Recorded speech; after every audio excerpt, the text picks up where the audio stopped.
Johan Bahadur Chand is an environmental scientist with a PhD and postdoctoral degree from Hokkaido University, Japan.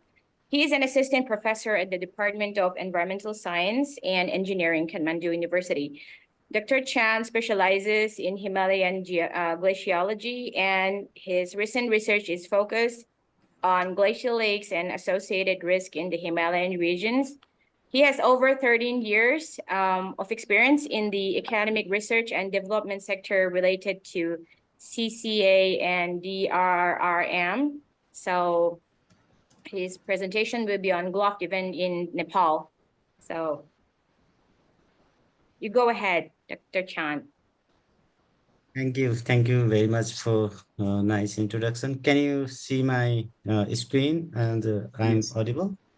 Yeah. Yeah. Thank you very much for inviting me to talk about some of the recent or the important issue in context of the climate change in the Himalayan region. I will be talking about the glacial lake and the glacial lake outburst floods in Nepal. And then I will try to give some of the overview of the glacial lakes and then how the glacial lake outburst floods events are increasing in the recent context of the climate change. So as introduced by the speaker, so I'm currently working as an assistant professor at the Kathmandu University. We have a research center at Kathmandu University, which is named the Himalayan Cryosphere Climate and Disaster Research Center. So our research center is also more focused on the mainly on the mountain hazards, cryospheric related hazards. So it would be good opportunity for me as well, like to talk about those issues to among all of you.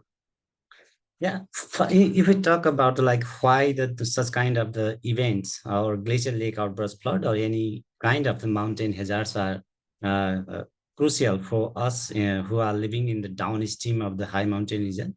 So the some of the data sets that had been published show that the mass balance of the glacier in the high mountain regions, especially in the Hindu Kush Himalayan regions, it's being more and more negative with the years. If you just see the like uh, two different periods from 1975 to 2000 and then 2000 to 2016, the rate of mass balance, negative mass balance is becoming higher and higher. So in the recent period, if you saw the like it is well below the zero, means like it is being more negative, means like the volume and the mass of the glaciers are decreasing in per year.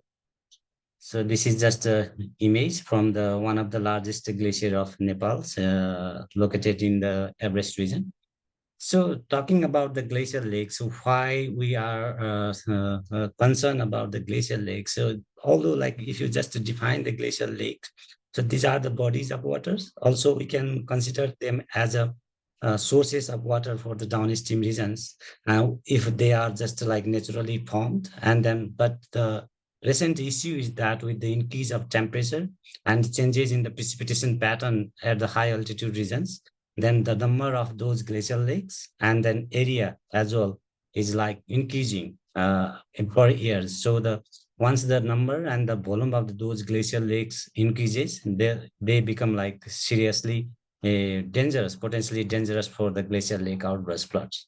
So this is just the examples like the how the glacier once they take a form of the glacial lake, so it can also itself retreat the glaciers due to the activity of the warm glacial lake water. So once they form, they have also like more impact on the negative glacier mass balance, and then yeah, of course, like some of them become like potentially dangerous for the glacial lake outburst flood. So if you just briefly talk about like type of the glacial lakes, like there are different types and also different way of categorization. I am just like here like to talk about like what main kind of the glacial lakes they are in the Nepal or even like Himalayan regions.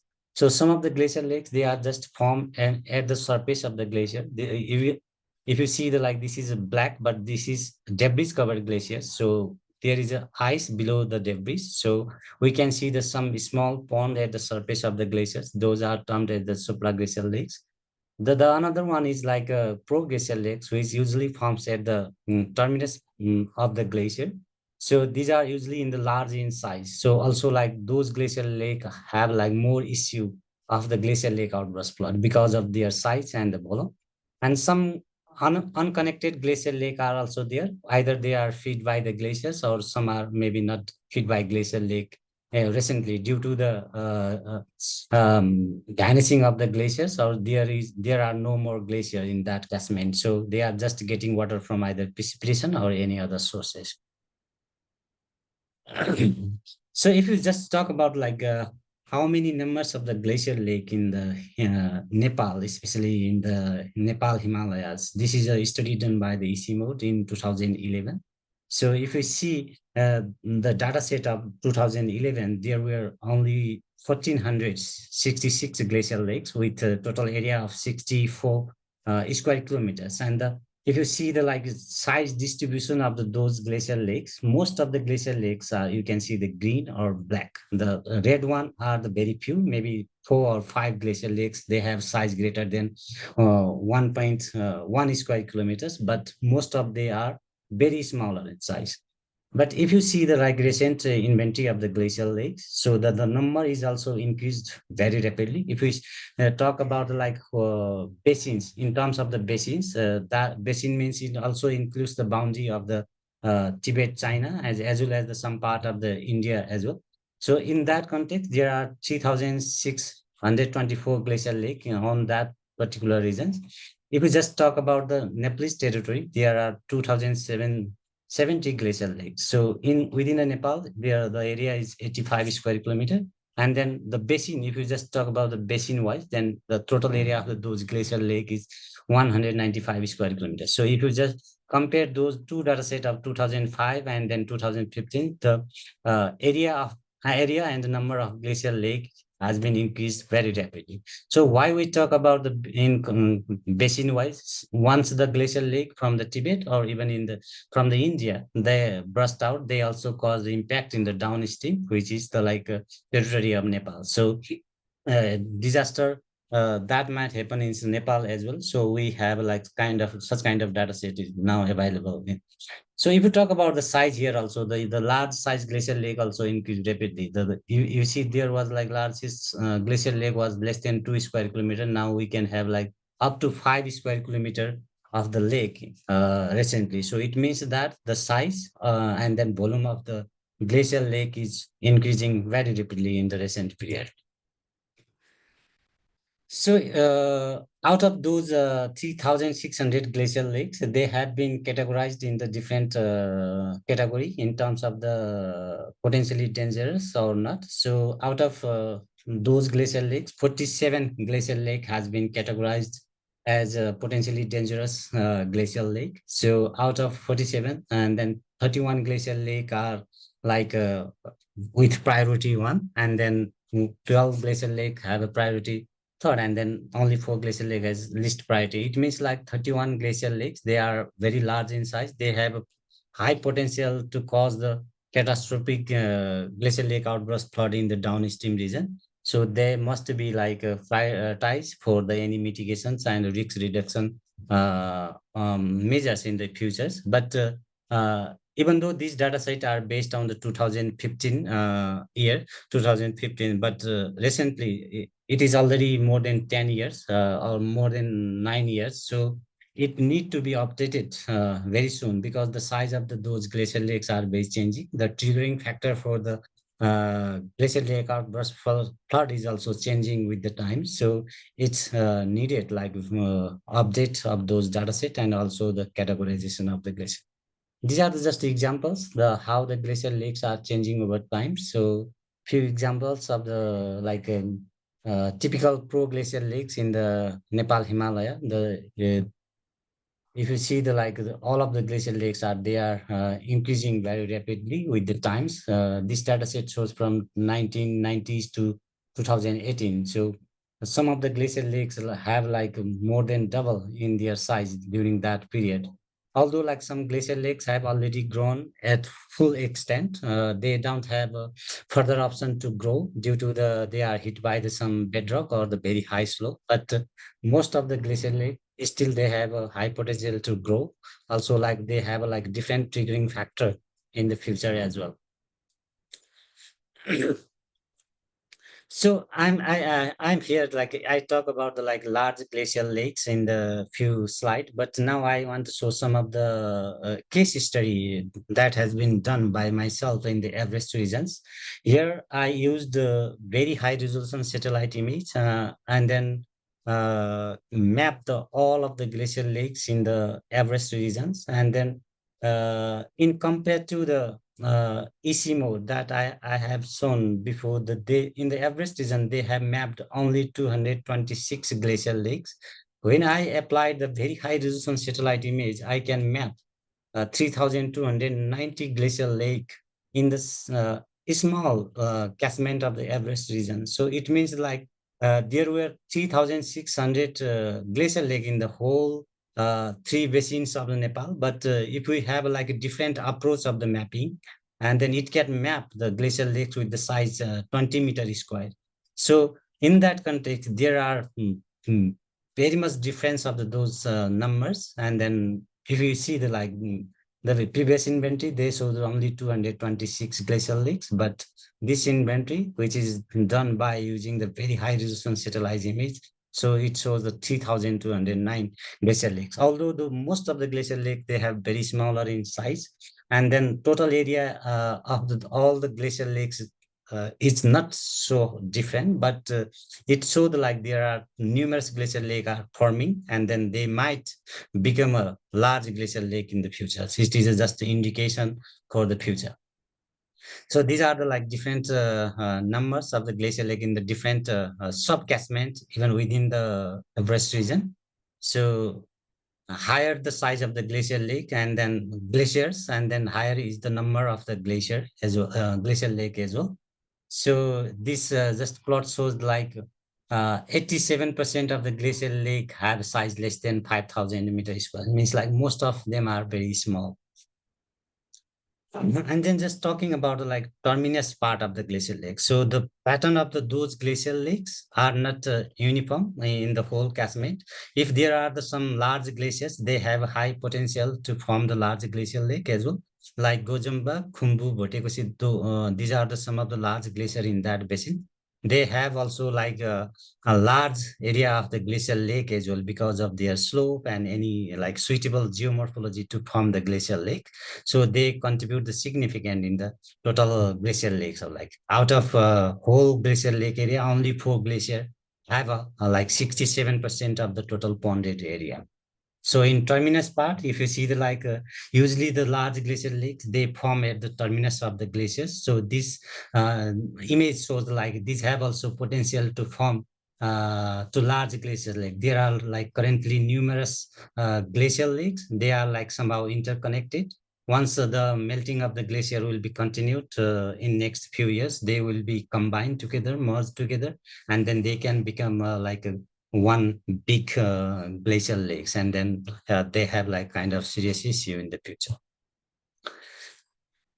Similarly, I want to show some more deep information about one of the glaciers that is also considered as the largest glaciers in Nepal, which is Gojumpa Glacier, again in the Everest region. So, I did the unmanned aerial vehicle survey on that particular glacier. So based on that unmanned UAV survey, I try to find or analyze like whether that particular glacial lake has potential to grow at the large that might have like potentially dangerous glacial lake or not. So not only the UAV, we have used like a series of satellite image as well, like how it is growing since long. So it can show like this is an earth photo created from the UAV dataset, like a 10 centimeter resolution, even greater than 10 centimeter resolution. So it has kind of very high precise information of that particular glacier. So we can see some small ice cliff where the like dam site of that particular glacial lakes. Based on that, it whether the dam of that particular glacial lake is stable or not. So these are some of the ice cliffs at the outlet of the glacial, that particular glacial lake.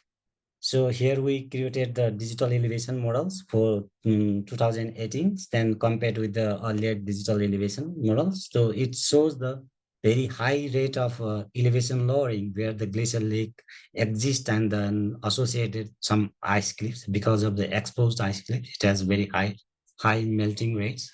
So it has kind of the some dynamic nature of the glacial lake.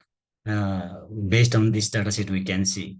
So if we compared some of the profile along the different section of that glacial lakes, then how the glacier or glacial lake is lowering or changing with the time. So it shows like different pattern of like changing the geomorphology and the elevation of that particular lake. So this data set shows that like the elevation lowering rate is quite higher at the where the glacial lake currently exists. And then if we see the like dam, where is the current dam is exists, the lowering rate is low. It means like it will be lowered continuously in the futures, and there will be more depression at this particular site, and then they have a potential to form large glacial lake. But it has also like some conflicting results also we had found because of the outlet of the channels. I want to show that outlet in the next slide. So this is just to show the like how the morphology of the, and then how the island, small island between two different small lakes have like they have a different height, and then how long it will take to merge all of the glacial lakes. It depends upon the height of the those island of the ice. Maybe next 5 or 10 years they can be merged together, but it depends upon the actual scenario in the future as well. But usually what we have found that like maybe 5 to 10 years it can be merged together and become a large glacial lake. So if you talk about the like terminus parts, where the outlet of this glacial lake also shows the very dynamic natures. And recently, if the lowering rate of the glaciers at the like terminus part, I mean like dam site, is lower than the above part, there might be the different scenario, and then lake can be easily drained away. It has a three different potential site, A, B, and C. So if A is the current outlet channels, but if the this small part of the glacier or dam will be the lowered, then the glacial lake also can be drained from this way. Also, there is another some site from where it also can be drained away. But the current channel also have shown the like some dynamic nature. It is shifting toward the eastern side because it has like some ice cliff. So due to the cutting of the ice cliff, the outlet channel from this glacial lake shifting towards the eastern side, so which might make the glacial lakes unstable. Means like it will continuously act on the those ice dams, and then it can unstabilize the glacial lakes, or it can be drained any time in the future. So that if it can be drained, maybe there might be less chances of the formation of the big glacial lakes. It can cause some small flood in near future, but for long term, it might not grow into the large glacial lake. So this is how the this outlet channel is shifting towards the eastern side. So this was the current channel. Then now currently this channel is up to this level. Maybe this will go further eastern side. So yeah, the this results. So the like most of these small glacial lakes are increasing rapidly. So these are the examples from the Everest regions. If you can see the like exponential growth of those glacial lakes in all of the glaciers which I study in the Everest region. So these are the dynamics, how they are sometimes not always they grow into the large glaciers. So naturally also sometimes they form in this year. They become large in size during the summer. Maybe next winter they can be drained by their natural process. So they might not grow into large glaciers. So usually this might happening since long. So these are the like natural process, but due to the recent warming and climate change, some of those lakes are forming into the large glacier. So talking about the glacial lake outburst flood event in the high mountain Asia, this study has been done by the EC mode. So they mapped the 703 glacial lake outburst flood that has been already happened in the high mountain Asia, and that caused more than 7,000 people died, and then 20,000 people injured, and about 1 lakh people had displaced due to the those Gulf event, and then several livestock also lost due to those high catastrophic events. So these are the based on the some remote sensing data set. And then if we talk about the Nepal's, there were 54 glacial lake outburst events and then 36 fatalities. And then they have that displaced 1,000 peoples and then caused the loss of 27 livestock. But these are, I guess, not like a validated data set obtained from the some of the remote sensing data set. The events, usually the events, but fatality might be the accurate. So in that context, I myself also recorded all of the past Gulf events in Nepal, so from different sources that had been also validated somehow from different sources. So these events shows there that this map shows the distribution of those Gulf events in the different area of Nepal. So most of the events we can see in the eastern part of Nepal and some in the center part, and then only few in the western part of Nepal.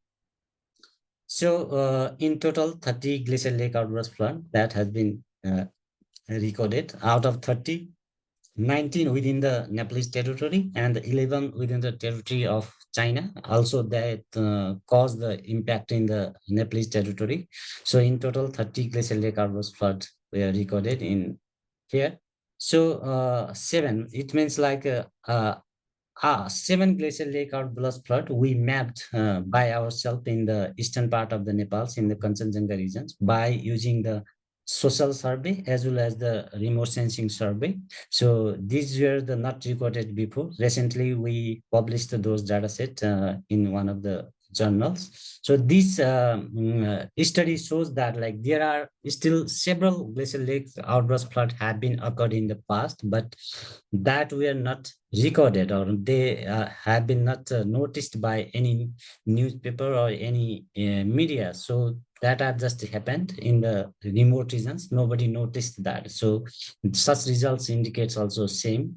So there might be several small glacial lake outbursts of flood happening in the some remote areas, but they are not noticed whether that is caused from the glacial lake outburst flood or there were any other causes. So recently, beside this glove, Thame flood and then Brinda Lake flood in Gorkha, and then there were several flood in the Mustang also happening in recently. So these are just the indication of the how the size of the glacial lake are increasing with the times, warming of the climate, and then also the increasing the frequency of the glacial lake outburst flood. So these are just like new glacial lake outburst flood that has been recorded in the Everest regions. Out of 8, 1 was already recorded, and then 7 were recorded by our study. So this is the few images like that shows the like Kame flood, like where it occurred in 16th of August 2024. It was a again kind of the another eye-opening event for the key stakeholder in Nepal and the Himalayan region. Before 1985, in 1985 also there was a huge glacial lake outburst flood in the same regions. So we called the Dixo glacial lake outburst flood. That was also considered as the one of the eye-opening event. Before that, there were also several glacial lake outburst flood, but nobody will care about those events because they usually happen in the very remote area and the impact also very less due to the very sparse settlement. Also, it's very remote.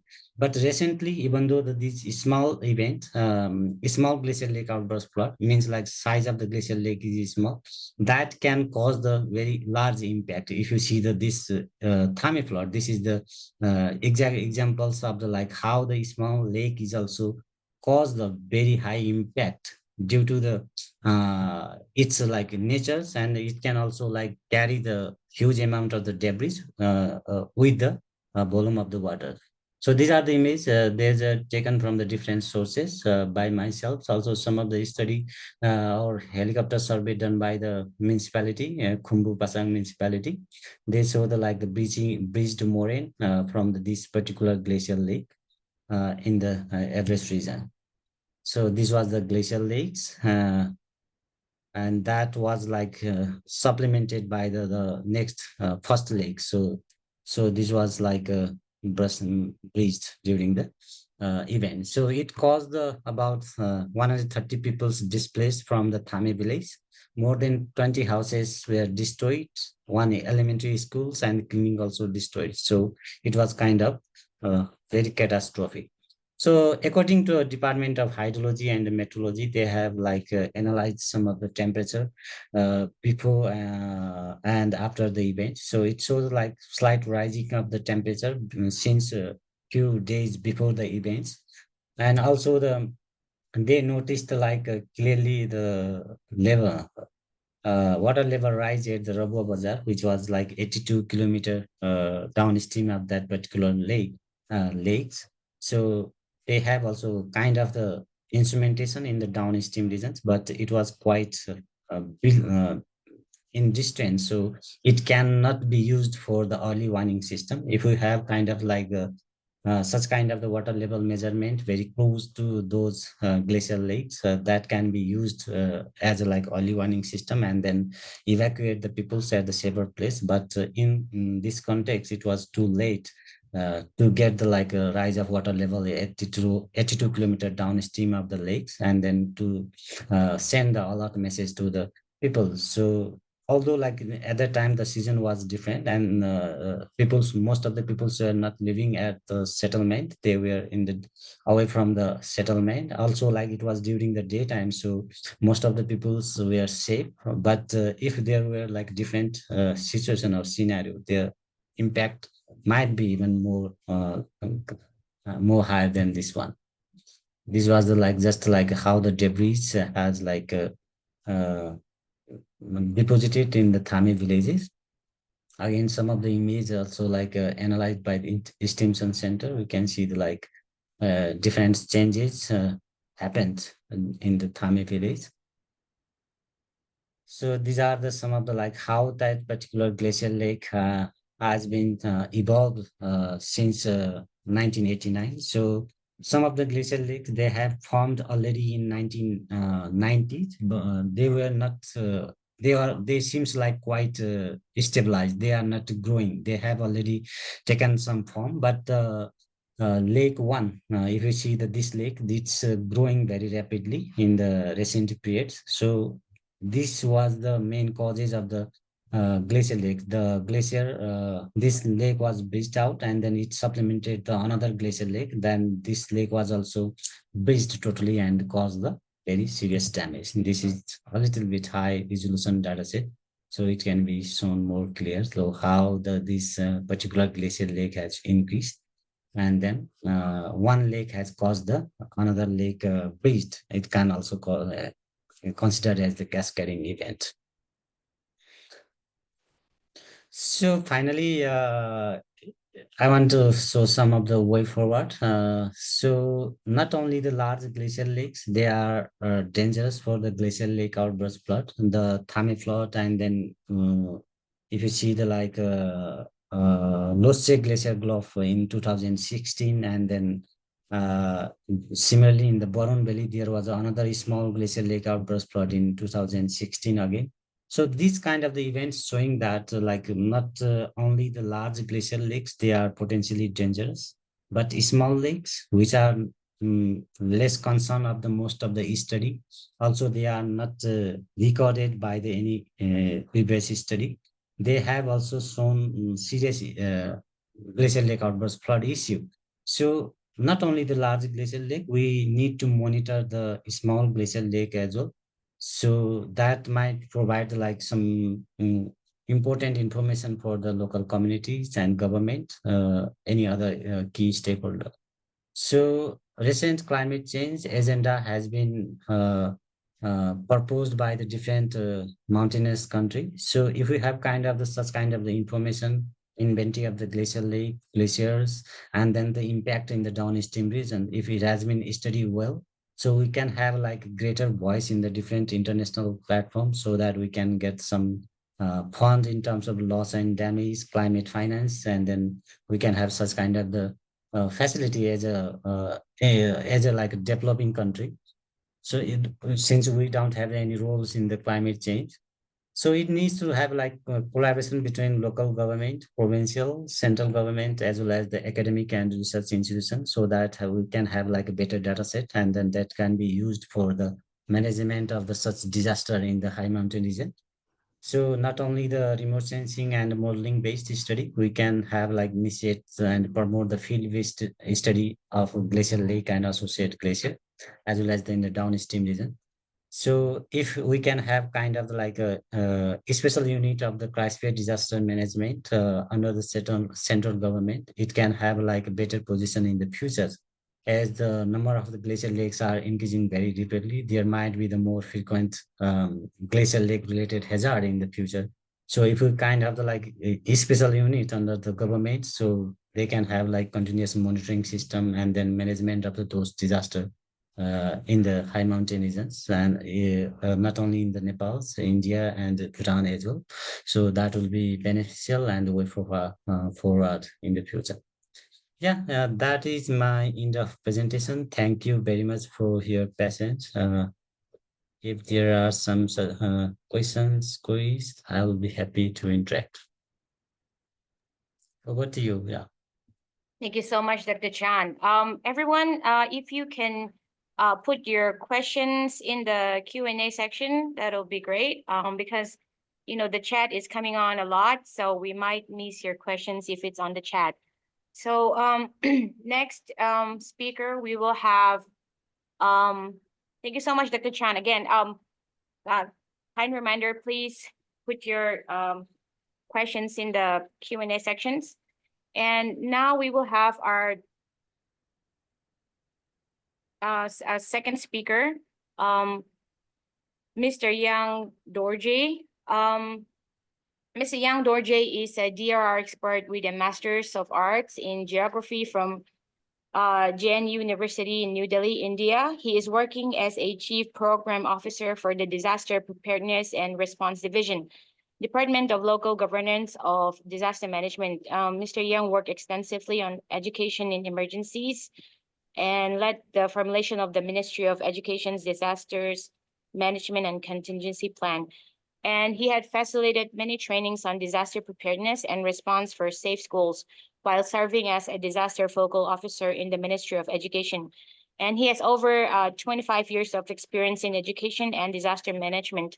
Mr. Dorji, if you are ready with your presentation, you have 30 minutes. Please do keep in mind the time allotted to presentation. Yes, thank you. Just checking uploading my presentation. Sure. So, and Dr. Chan, they have put questions for you in the Q&A section. If you can check that. Can I respond to those questions right now, or? Yeah, sure. You maybe Okay. later. I will put it. Then. It will be better at the end. Okay. Later, okay. Hello, can you see my presentation? Yes, sir. Yes. Okay. So can I start? Yes. Please go Okay. ahead, sir. Thank you so much. As introduced, I am currently working in the Department of Local Governance and Disaster Management, Ministry of Home Affairs, especially looking after the Disaster Preparedness and Response Division. Before I really start my session, of course, I would like to thank Jiwa Hazards International, my fellow speakers, and of course, Dr. Chan for your wonderful presentation and all the audience. I would also like to thank people who were responders, people who were deeply engaged in the recent Dechincholing flash flood in Thimphu. This incident was, led by our governor, district governor, along with his team, and then the mayor of Thimphu municipality and his team. Then also like to thank His Majesty's Secretariat, Minister of Health, Royal Bhutan Police, Royal Bhutan Army, Minister of Infrastructure, Desung, Bhutan Red Cross, and so many, and so many, people. It was a pleasure working with them. 30 years ago, when I was doing my, geography honors course in Sheriff's College, I studied a subject called climatology, and then we were said that we were introduced to this climate change. That time, 30 years ago, I did not believe that it could happen. Now, after 30 years, with 25 years in government servant, particularly working in the Department of Disaster Management, now I feel that climate change is real. Now I also believe that climate change is a big picture, and all of us, we have a role to fit in that bigger frame for a better world. Every year we are experiencing flash floods. On September 13, 2022, so we had a flash flood where we lost 5 people. And then in 2023, July, we had a terrible flash flood where we lost 23 people. And then on August 10, so we faced another, flash flood. So with this, let me take you through the Dechincholing flash flood, which occurred on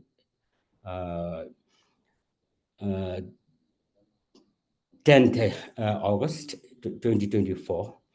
Basically, Dechincholing settlement is comprising of 1.39 square kilometer, just 5 to 6 kilometers away from the capital city. This settlement is sitting on the alluvial fan of the Dechincholing stream, Chu stream, on the right bank of Thimphu River, and with the roughly population of around 4,000. The catchment area of Dechincholing stream is approximately 17 square kilometer. This stream has numerous tributaries, small streams, which basically contribute to the flow of the main stream. According to the Google Maps and other aerial images, evidences that we have, it is confirmed that just there is no lake upstream on the Dechincholing stream. Moreover, we found out that this Dechincholing catchment area has a good forest cover. Then on Saturday, so I have kept the title of Saturday afternoon Dechincholing because we were caught off guard. On Saturday around 2:30 p.m. Thimphu, we were basically experiencing normal, a typical afternoon shower. But this typical afternoon shower, this particular situation quickly, escalated when the Dechincholing, stream, surge unexpectedly, resulting in a devastating flood. The people living in the Dechincholing and Dangrina, one of the neighborhoods, were caught off guard by the sudden, flooding caused by a huge volume of water. Because along with the water, we could see, lots of big branches of trees, trunks, roots, and stones being all transported down. This particular flash flood caused, widespread damage, destroying homes, and then most of our streets were buried, buried under the debris. And then we lost one person there. This situation, this sudden situation, this unexpected situation, really created despair among the people. Most of the people who were living in the Dangrina neighborhood, Desincholing town, and the Royal Bhutan Royal Bodyguards were severely affected. And then we had around 49 households being affected by this flood. And then now the probable cause of the flash flood is basically due to the heavy rainfall due to the convective thunderstorm, which triggered landslides in the upstream.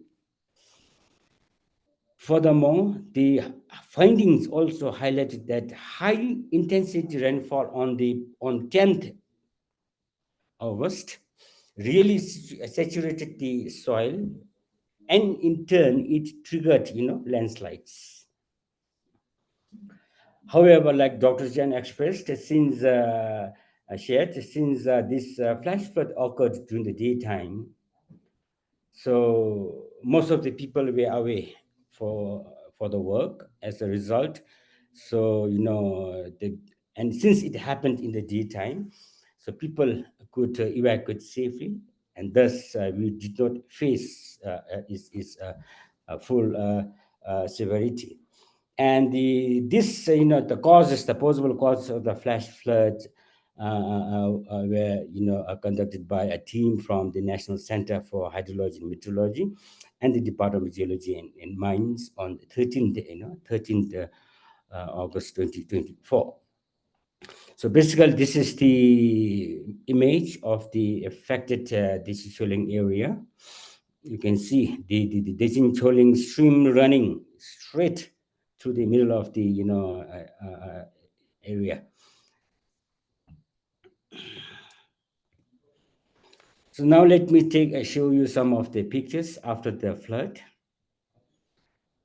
Basically, the intensity, the severity, the degree of damage, increased mainly because of the blockage of one of the small bridges, which is located right in the middle of the Royal Bodyguards campus. So these are some of the images.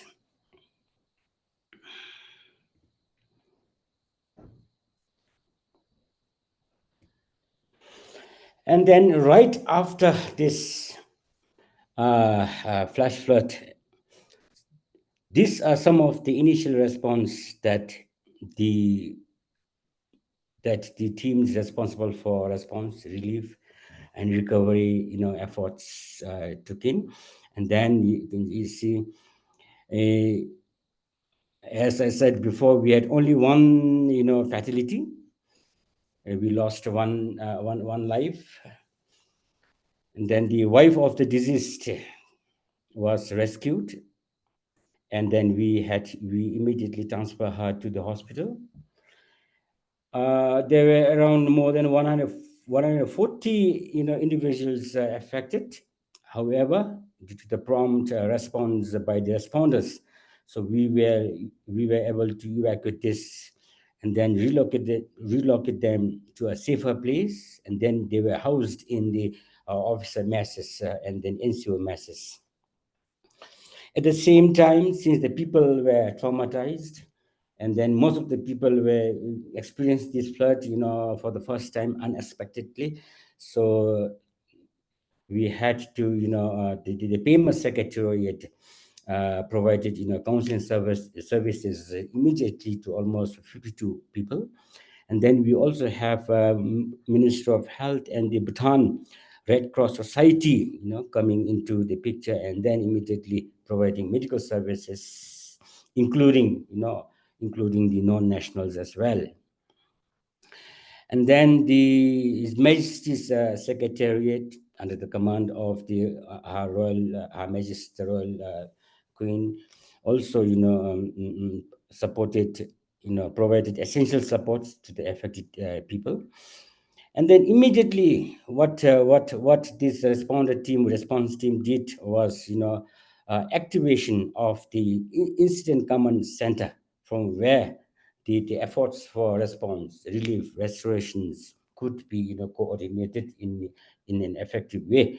So as a result, so initially, the incident command center was commanded by the Home Minister, but later, based on the jurisdiction and the availability of the team members, the responders. So Thimphu Mayor, the governor of Thimphu district was appointed as the IC, and then this incident command center post was,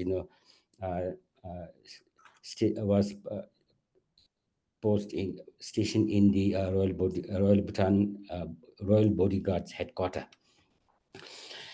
And then this is basically a simple, business procedure, or in other words, you can also call the instant action plan, whereby the response, relief, and recovery plans can be done effectively. So first of all, we were required to set a specific objective for the day. And then number two was to identify and assign specific activities to be undertaken by a specific agency. For example, what will the Department of Surface Transport will do for the day, and then what kind of resources he need that the agency require. And then at the end of the day, so we are required to report our outcomes to the incident commander during the briefing sessions. And then after that, we plan for the next day. So basically, this is a business procedure for the entire period of the response recovery phase, so that all the things can be done in a proper way.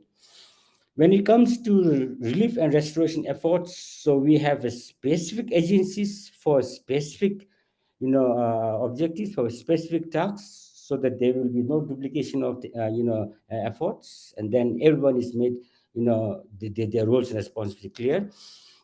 So in terms of relief operations, so we have His Majesty's Secretariat, which coordinated the relief efforts for the affected families, providing them blankets, bedding, toiletries, clothing, especially taking care of our children with their stationery, uniforms, and all. And then when it comes to hydrological assessment and early warning systems, we have the key partners like National Center for Hydrology and Meteorology, and the Department of Geology and Mines, establishing the cause of the flood, and then at the same time trying to see what could be the potential, risks, and then how do we set up the early warning systems so that in case of any floods, so we can respond effectively. Then we also, and then the Department of Local Governance and Disaster Management, in consultation with our, NCHM. So we also, develop and implement disaster response and early warning systems, especially, setting up of the, early warning systems, which I will touch later. And then we also came up with develop the contingency plans or evacuation plans and raising of awareness, especially on the flood and the safe evacuation areas. When it comes to security and traffic management, so Royal Bhutan Police did a wonderful job. Of course, we had the volunteer group at the SUPS. And then when it comes to, restoration and support, again, we have Royal Bhutan Police and our DSUP colleagues, DSUPs, doing a wonderful job there, especially in the restoration. And then when it comes to infrastructure, so we have Thimphu municipality, taking care of the restoration works, mainly, cleaning the debris, clearing the roads, and then clearing the roads from the clearing the debris from the roads, as well as from the from the entire place, starting from the buildings and all. And then they are also engaged in conducting the assessment, both for movable as well as the immovable properties. And then they also played a very important role, especially in restoration of the drinking water supply. When it comes to transportation infrastructure, so we have the Department of Surface Transport, restoring the highways.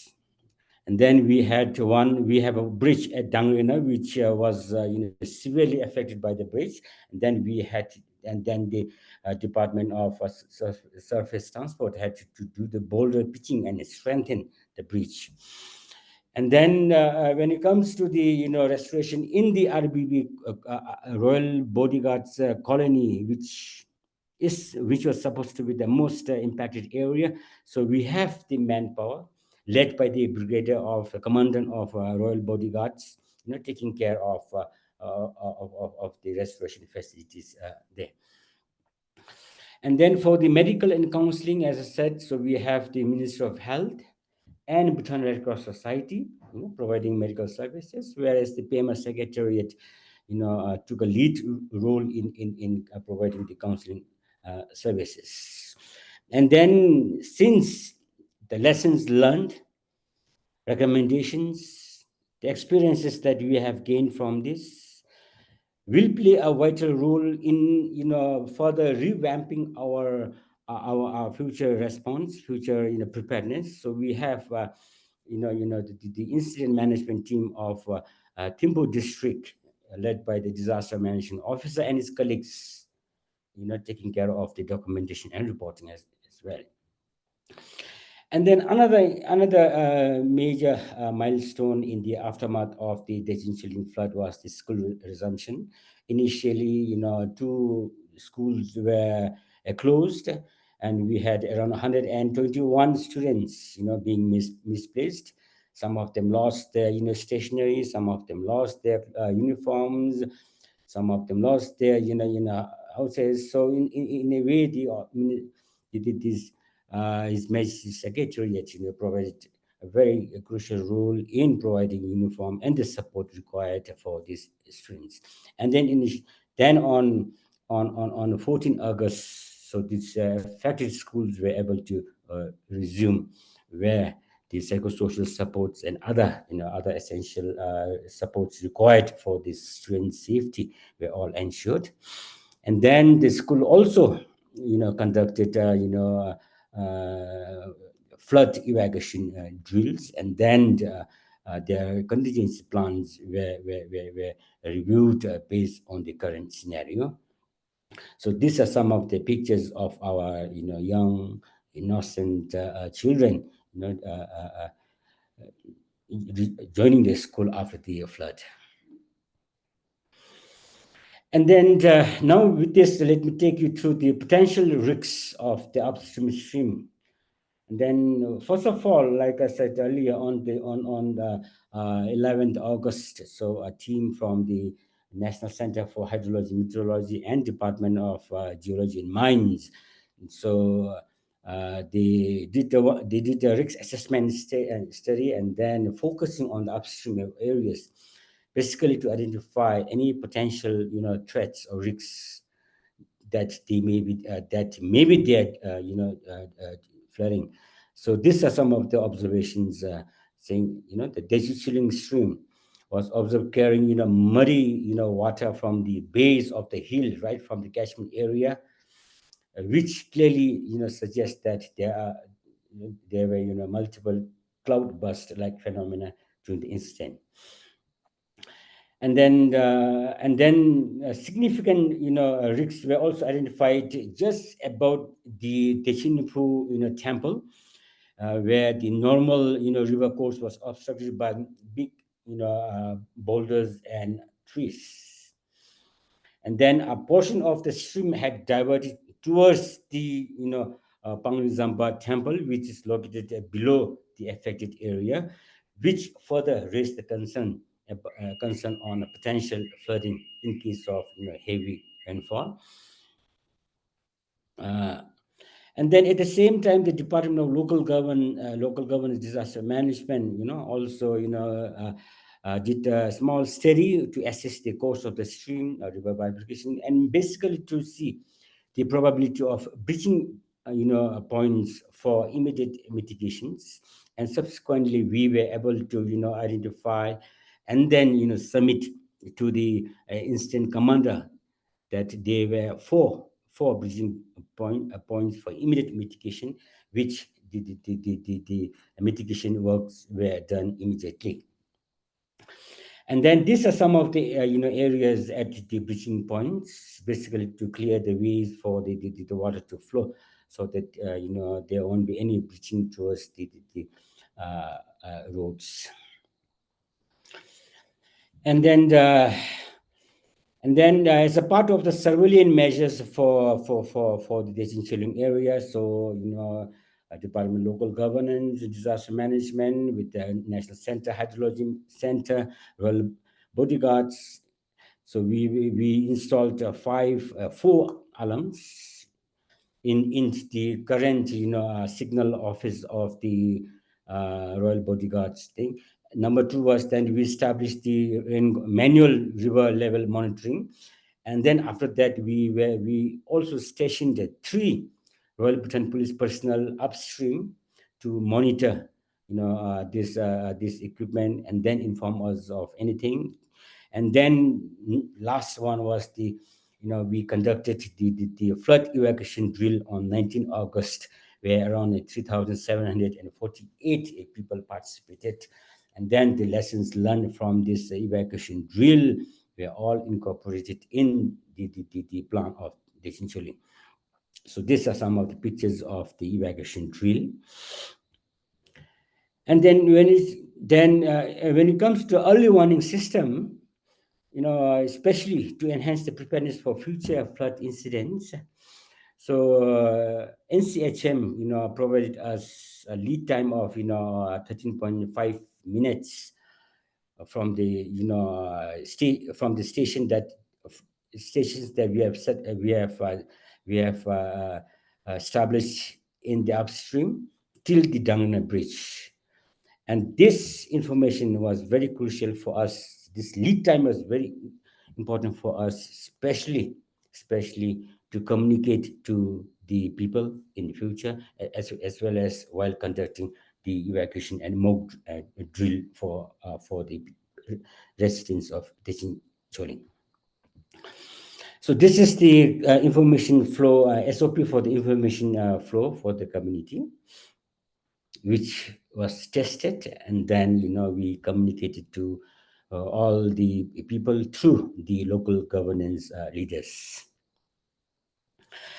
For this particular flash flood, so the amount that we we were given was from 10 million, and from there the total expenditure incurred was 9.5 million.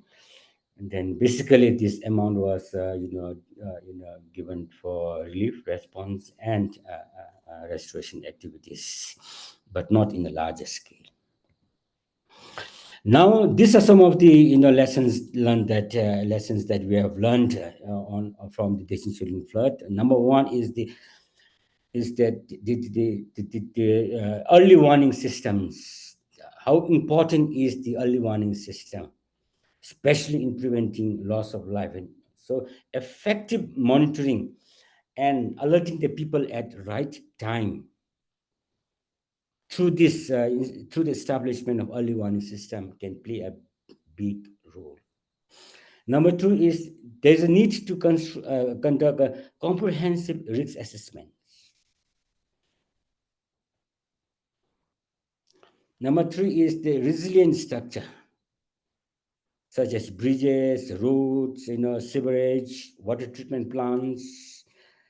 So this incident revealed to us that there is a need to design and construct more resilient infrastructure that can withstand the extreme weather events associated with climate change. And then at the same time, we are also of the opinion that there is a need to review our design codes and standards, in line with the new risks associated with, climate change.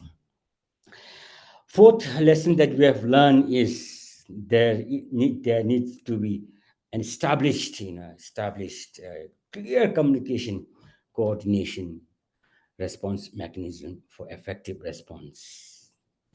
Because in the chaotic situation, everybody tries to come there for help, but in a way it sometimes it doesn't go well. So there is a need for effective coordination and communication. And then the awareness or the preparedness level of the community, the first supposed to be one of the first responders in the initial phase, is also deemed as a required capacity to be built on this. So we also learned that community awareness, the knowledge and skills that the community need to know on disaster preparedness, on their environment, on the potential hazards in and around, on the elements at risks in the community, all these ideas, then even developing the family preparedness kits, family disaster preparedness plans, all this can play a big role in effective response. And number 6 is is the budgetary provision for the disaster response. And then number 7 is the climate change adaptation, especially for planning and response in during the time of extreme weather events. Because like I said, every year we are experiencing these flash floods with with serious implications. It's very important that we need to consider the climate change things in all the disaster planning, and from the planning to the response. And then number 8 is monitoring and preventing misuse of donations. And then number 9 is the importance of cooperations. If we coordinate, if we work together as a team, I think we can respond effectively. That's one of the lesson learned. Sorry. And then I'll go to my third last. That one is the recommendations. So we're saying that first recommendation is there is a need to conduct a comprehensive study to assess the risks of future, flooding, not only at the Dechichuling stream, but any streams which are there in the Thimphu and other regions, other districts as well. And then number 2 is, we need to revamp our national, National Disaster Response Coordination Committee, NDRCC, the response mechanism that we have in a system. And then it is also important for us to have a specific, SOP for particular hazard or particular incident for all districts, for all municipalities. And then at the same time, it's also very important that reconstruction of essential infrastructure is also looked into, especially like I said before, the reconstruction of essential facilities like water supply networks, like sewerage, like water treatment plants. So why? Because during the disaster, so this essential facilities are very crucial, and sometimes they are the first one to give away, which further complicates the situation. And the fourth recommendation that we have from this incident is that the early warning systems that we have set up, particularly for the Desi Chiling stream, Desi Chiling area, should be sustained, must be looked after, so that in case of future, incidents, so this, these early warning systems can come in handy. And then the number 5 one is the budget, and under number 5, so I have 5 other points.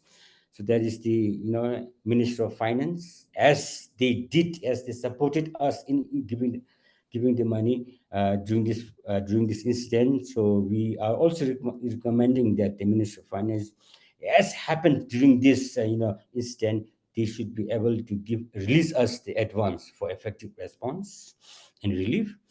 And then, as a part of the response mechanism, it's very important to do the resource mapping of all the resources that are available within the catchment area of 30 kilometers, with the contact numbers, with the contact focal person, so that in case of disaster, in case of deployment, so we can immediately make use of the resources. Because our disaster management act of Bhutan clearly says that we can use these resources, we can use the resources of private sectors, but later after that we can reimburse, or we can compensate. And then it's also very important for us to have the hiring charges, the rates for the hiring this equipment, negotiated before, so that during response time, so we can immediately respond. And then we also felt that the search and rescue people, the first responders, the restoration team team members should be able to come to the scene with appropriate tools. And then the next one is basically for through the lesson learned. So we are saying that if the public halls, if the spaces, if the big halls, public spaces can be identified and used as evacuation areas, conduct drills for them, create education awareness on emergency evacuations. So this kind of things can also help us. So with this, I want to conclude my session, saying that though the Chiling area is a small geographical, a small area, but because of the factors like all the people be clustered, all the settlements are being clustered together, and then rugged topography, and then sudden flow of the upsurge of the stream. So all these factors really affected our response. But nevertheless, as I said initially, so the Thimphu district governor, along with his team, with the blessings, with the directives from the Royal Government of Bhutan, his Majesty Secretariat, so we were able to respond in a better way. However, this incident gave us a lot of rooms, a lot of learnings, a lot of lessons to be recommended. As a result, when we are reviewing the national disaster response coordination with our response mechanism, so we have already started putting in the lessons learned from this. Thank you so much. Thank you so much, Mr. Dorji. That was a very insightful presentations. And for the participants, if you have questions for Mr. Dorji, please put it on the Q&A section, and the presenters will check on it, and we will give you the answers. So our next presenter, Dr. Hari, are you ready? Yes. I Okay. shared my So screen. our next presenter will present on Wayanad landslide and debris flow in India. So Dr. Hari Kumar, the presenter, is GHI's South Asia Regional Coordinator and a civil engineer with over 34 years of experience in disaster management. He oversees GHI's programs in Bhutan, Nepal, and India. He has worked with government agencies across the region, including in the Himalayan and Western Ghats mountain regions, to assist policymakers in implementing risk reductions. He has also worked to build stakeholder capacities to assess vulnerabilities, development solutions, and construct with resilience.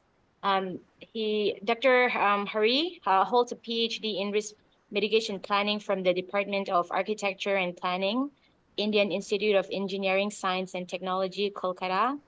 And he has an MBA in disaster management from GGSIP University, Delhi, and a BTech in civil engineering from Metropolitan Institute of Technology. So, please go ahead, Dr. Hari. Thank And, you. I'm once, sharing my screen. Yeah, you Is have it 30 visible? minutes. Yes, My screen is visible? yes. Okay. Thanks a lot.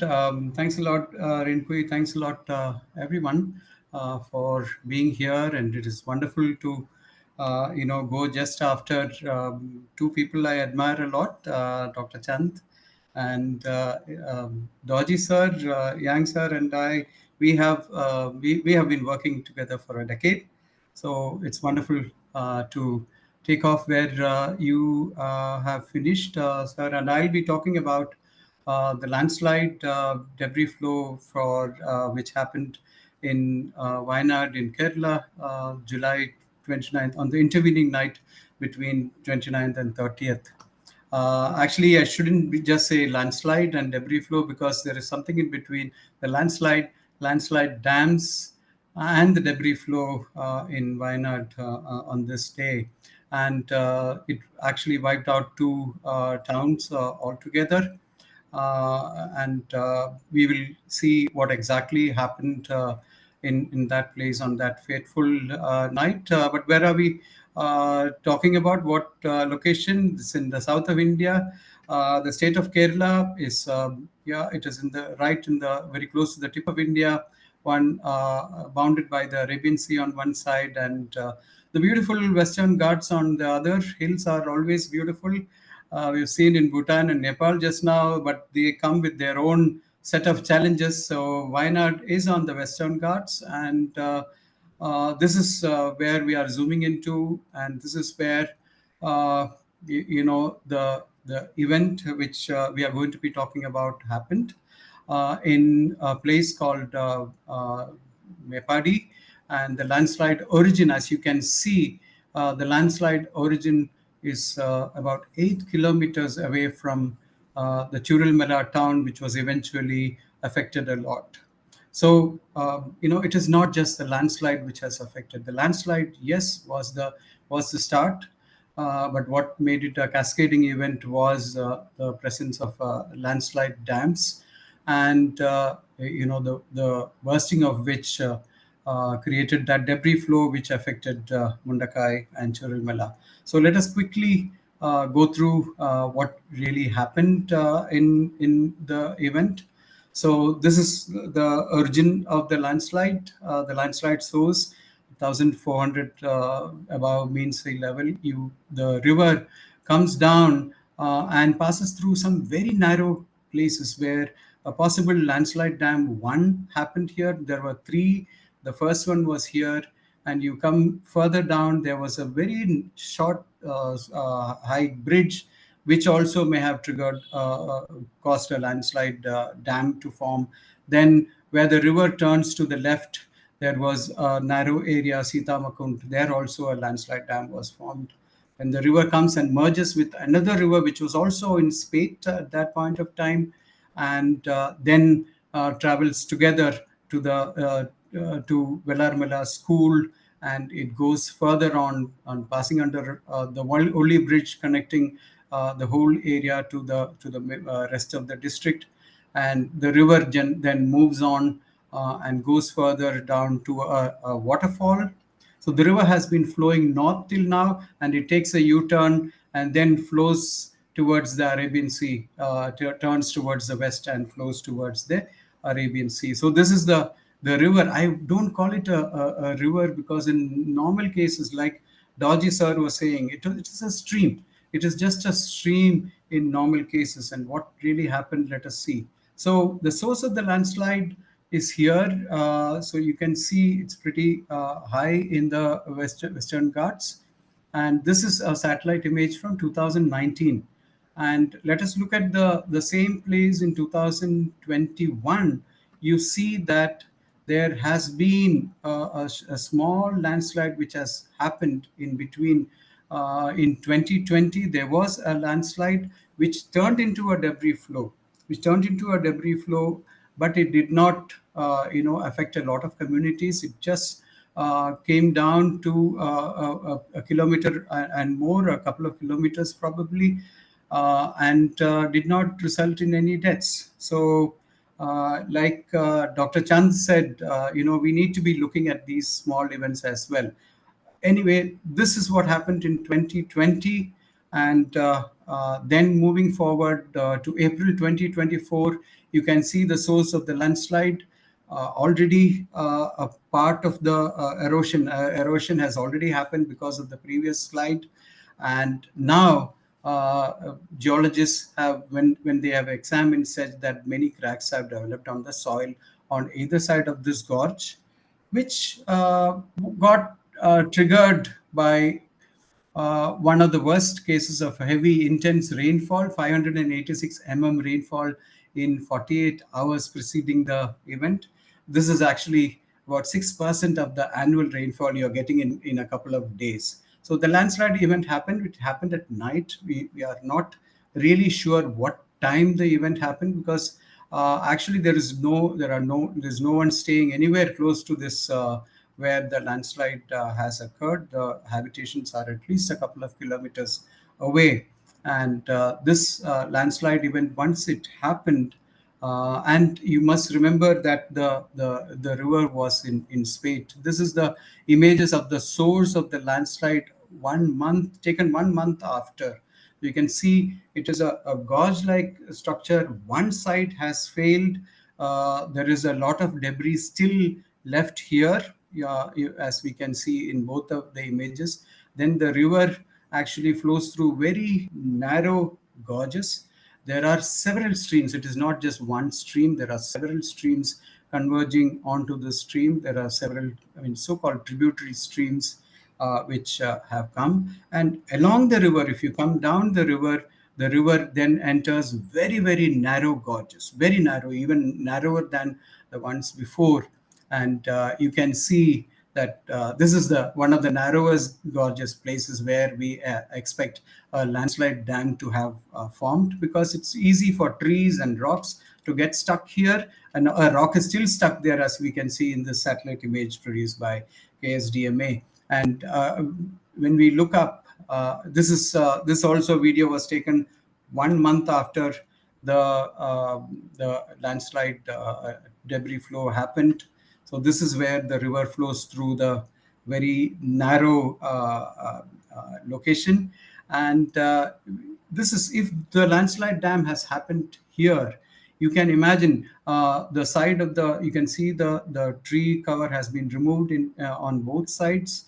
And if that level of water had accumulated here, you can imagine the quantity of water that would have been accumulated in this landslide dam 1. The second landslide dam, this is of course the elevation. We are seeing the landslide source is 1.1 kilometers from this landslide dam, but the elevation drop is 332 meters. Going further down, we see that there is a second dam possibility at a bridge. It was a low bridge used only for transporting material from the estate. The tea garden estates are there, cardamom estates are there on the other side.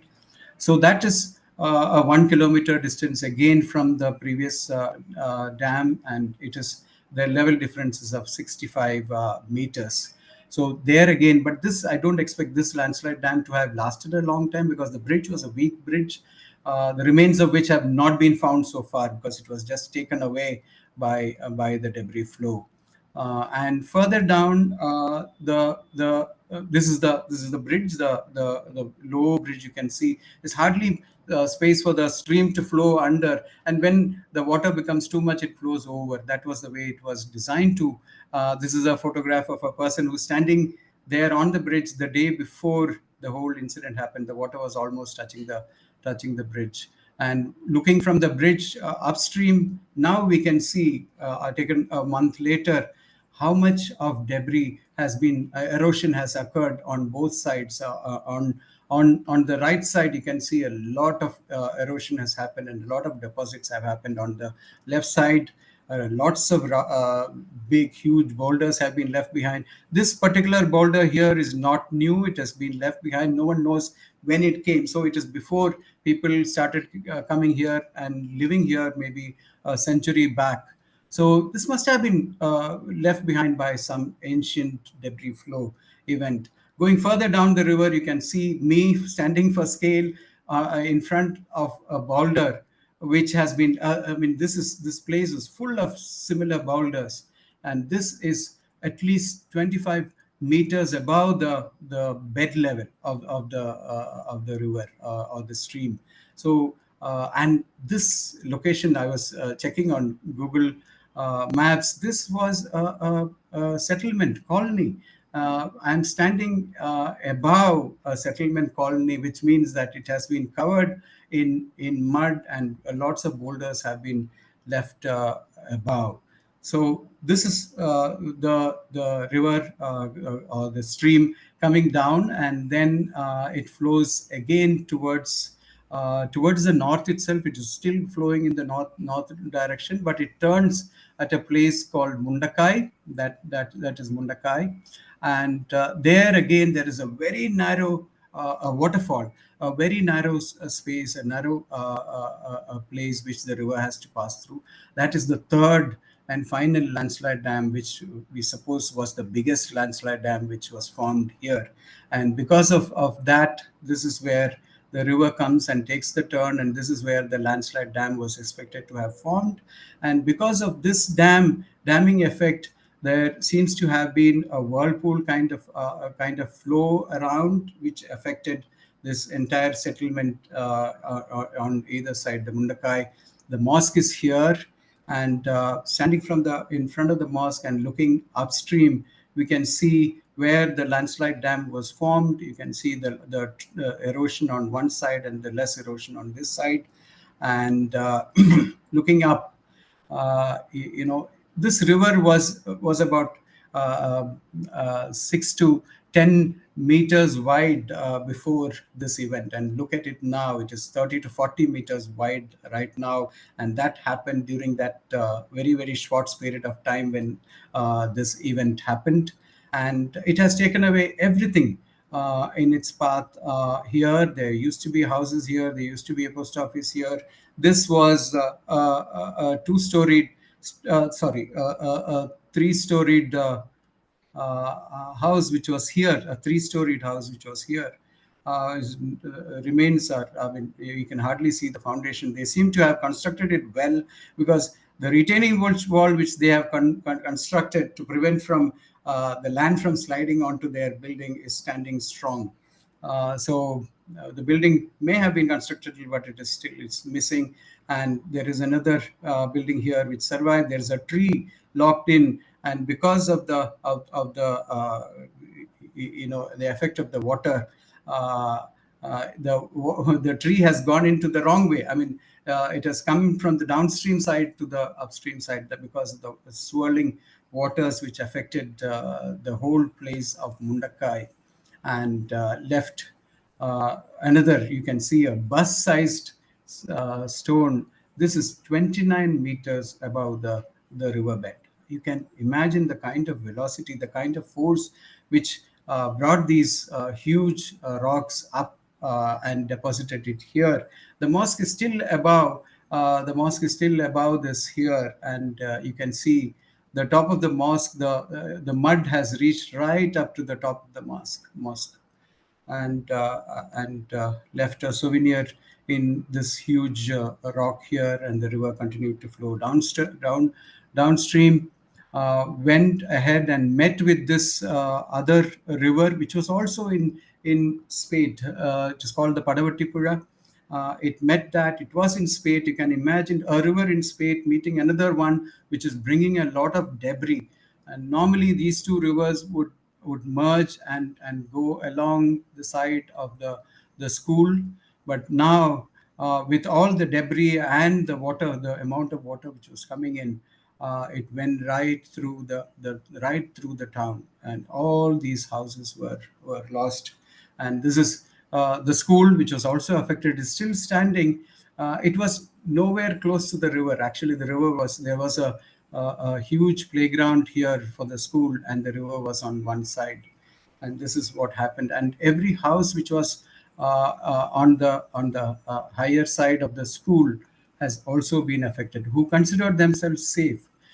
This house, for example, is several layers, several meters above the river level, above the school level.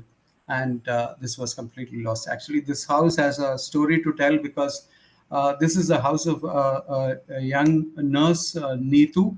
And she's part of the folklore now in Kerala, because the people who were living in the houses below her, when the first wave of the flood hit, they came out of their houses and they took shelter in her house.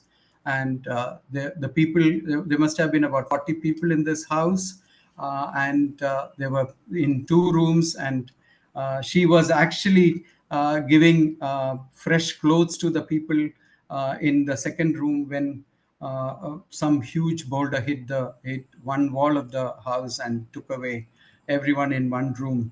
So Neetu's family survived. Actually, the more important thing is that Neetu made a call to the state disaster management authority operation center, emergency operation center, early, which actually alerted the state, the chief secretary, the head of the disaster management authority, and the chief minister were monitoring things early because of this lady's phone call to the state level. So these were houses which nobody expected to be affected by any flood, and many of them took shelter. Some survived, some did not.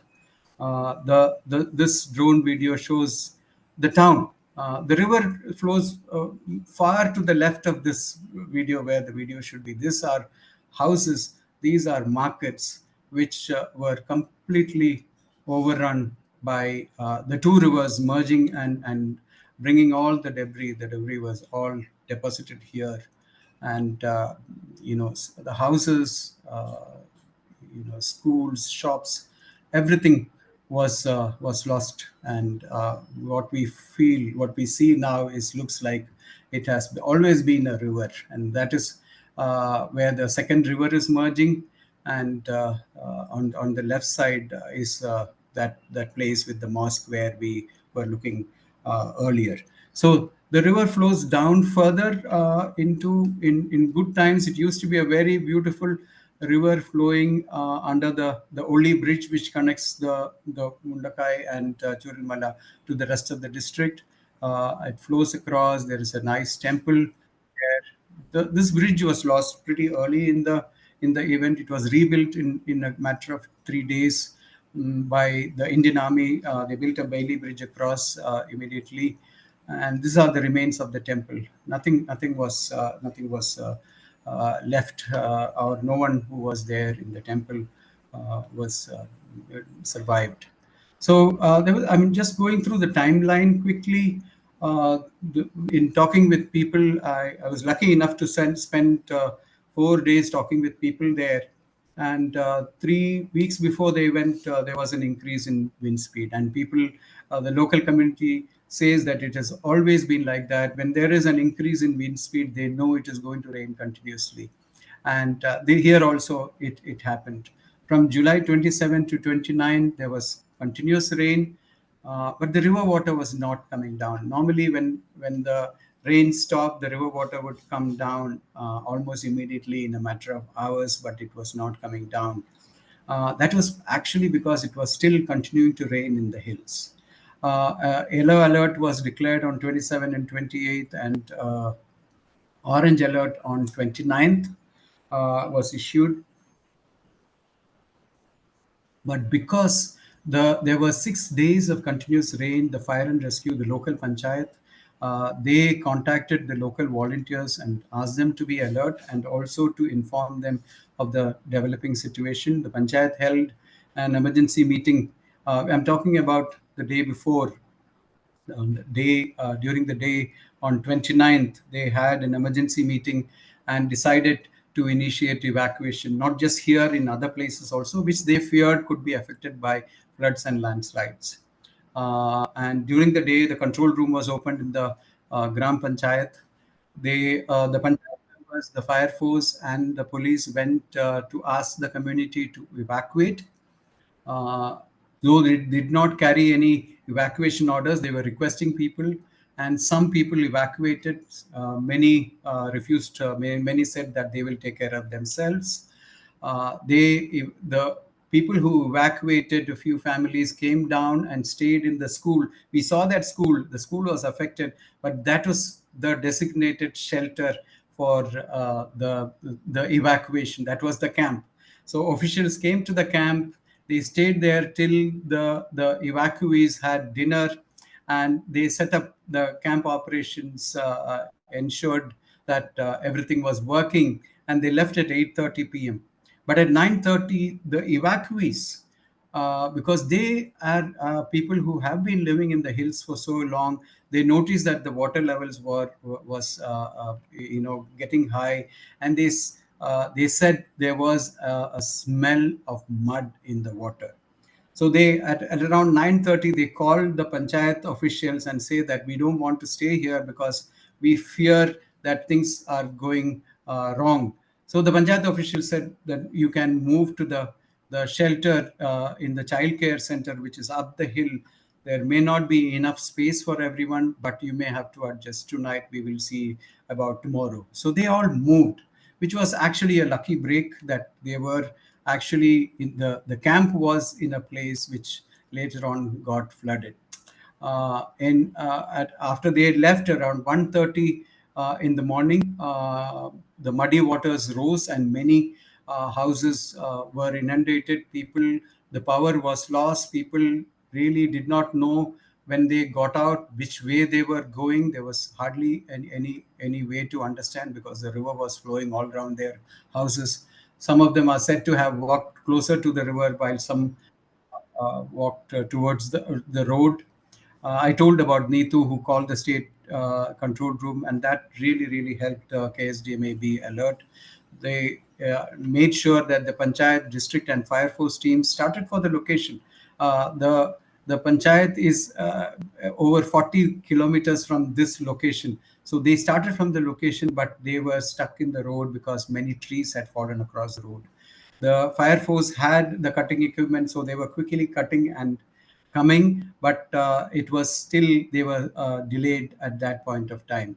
But the fire force had earlier done a lot of training of local volunteers. They started the evacuation. They already started the evacuation. Many communities, they had their life jackets, they had torches, and this was part of the training kit. So they used that and they evacuated many people out of danger towards the hills. They even actually used a JCB, an excavator, which was there for some other work. They used it to clear the road so that the fire engine can cross the bridge. Only when they were clearing the road, they realized that the bridge has gone. The bridge had already gone in the first wave of floods itself. And about 3:30, there was a high volume of noises and of the debris flow coming in, and followed by flash mud flows. And all of them, even the fire force team had reached by then. They had to all run for the hills on one side. But after that had passed, they came down, they erected their LED tower. That was the only lighting that was available. The fire engine was equipped with that LED tower, and so they set it up and started rescuing people on this side of the bridge. People on the other side of the bridge, they could not cross the bridge because the water flow was still very strong. They could not cross the bridge, so they were rescuing people on one side, and the transportation of the injured people to hospital was done by a lot of volunteers. This is a touristy place, and there was a lot of off-road tourism happening. So the jeeps which were used for the off-road tourism, they volunteered. They came in and took the people to the injured to hospitals. The NDRF, the National Disaster Response Force, which doesn't have a unit in Kerala, but had been actually pre-requisitioned by KSDMA and had been pre-located in the district, not in this location, but in the district for the monsoon season, which was very good. They could respond very, very quickly. The rescue operation had to continue for weeks because many people were missing. 4,000 people were rescued. More than 10,000 were relocated to camps. The bridge was constructed in a couple of days, and the rescue operation with radar, with sniffer dogs and all were conducted by, I mean, various agencies. It was a good example of how the national, state, district, taluk, everyone worked together very well.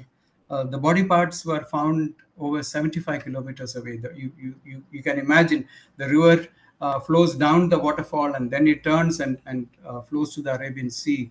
The river body parts were found many, many kilometers away. And for each of the body parts which could not be identified, the DNA samples were taken.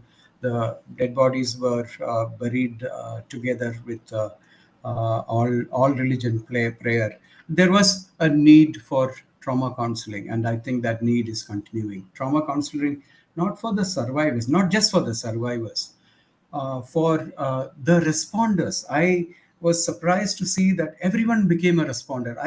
I met geologists who had extricated dead bodies. I met hydrologists. I mean, it was not just the rescue personnel who were involved in rescue. Everyone was involved in the rescue and getting people out. So the schools, actually, that is one thing. The school was lost, and the school children lost many of their classmates. About 40 odd children in the school passed away or were missing, and it was traumatic for the rest of the children. So there were special trauma counseling sessions arranged by the district, and I believe it is still continuing. The local volunteers, these are a set of a small set of the local volunteers. There were many of the local volunteers who did really well to save so many lives. I think between even with this small team, I believe over 100 people were rescued by these people. They received their training from the Kerala Fire and Rescue teams, and they did a lot of rescues. The lady was hearing the lady say, I'm a simple housewife. I really don't know how I got the guts to do what I did during that event. And I think it is just that her training was good enough so that she could do what she was supposed to do. Many of them really had lost many of them lost their families, but they could rescue many also. So lessons from this event, I'll conclude soon. Lessons from this event, the climate events may be global, but the actions have to be local. It is community level preparedness plans that worked, even in a small way. The volunteers, the fire force, the civil defense, the taluk response force, the district disaster management authority, the state disaster management authority, the national disaster response force worked in close coordination after the event. And I think they saved a lot of lives, lot of life and limb. And more number of trained volunteers would surely have saved more. The volunteers were saving in many places. I was working alone. I couldn't rescue more. If I had more people, I would have rescued more. So I think there is a huge need to empower local youth in training, practice drills, and getting their kids. Those kids were really valuable in rescuing and saving. And the need for solar lighting in such places, because many of them they were walking in the dark and they had no idea where they were going to. They were trying to evacuate. Some walked in the wrong direction. So if there is a clear evacuation plan and a light which will be available, that will be very, very helpful. We really need to locally manage weather monitoring systems. The rainfall data which I mentioned here was taken in the plains. It is the rainfall data is from not from the hills. I'm sure the hill had more rain than what I have mentioned, about 580 odd. This reading was taken down below in the plains near Churalmala. So we need real good weather monitoring systems. We need early warning systems, as Dorji sir mentioned. Early warning systems are very, very important. Evacuation protocols are important, and safe evacuation centers. You imagine, we got lucky here that the evacuation center was affected, but we had moved them just before. We have to have no-build zones. These buildings which have been affected, really those areas should be no-build zones. And very, very important reminder that in 2020, I talked about the small event which happened, which actually affected one house. And the District Disaster Management Authority declared that a no-build zone, that house owner was given a 10 lakh rupee compensation to build elsewhere. He actually built elsewhere. He built elsewhere, gave that house on rent, and came back, repaired this house, and stayed here. They disconnected the electricity to prevent him from staying there. He survived on solar. I guess you have to do what you have to do, but we have to learn from these events. And this is not an isolated incident. I think we should understand this is not a freak event. Don't call it a freak event. Don't call it an isolated event.